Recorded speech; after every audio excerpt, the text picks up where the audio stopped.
मित्रांनो, आज आहे नागपंचमी आणि नागपंचमीच्या निमित्ताने आपण या वारुळाचं पूर्ण माहिती घेऊया. नागपंचमी साजरी करायची याचं कारण नागाची पूजा करायची, मात्र वारुळ वाचवायची, वारुळाची पूजा करायची आणि नाग वाचवायचा, असे दोन जीव वाचवण्याचं खूप मोठं काम या नागपंचमीच्या निमित्ताने होतं. नागपंचमी का साजरी करायची, तर ही वारुळ वाचली पाहिजे, तर आपण शेती करू शकतो. कारण मुंग्या दरवर्षी 50 टन खत निर्मिती करतात प्रति स्क्वेअर किलोमीटरमध्ये पृथ्वीवरती.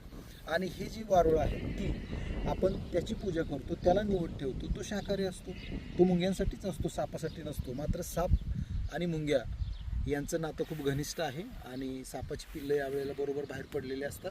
काही ज्या वेळेला मुंग्यांची वारुळं त्यांच्याकडून सोडली जातात, त्यावेळेला साप कधीतरी त्याच्यात एंट्री करतो, काही घोरपडी करतात आणि मग आयत्या बिळात नागोबा, अशी ती एक म्हण आहे.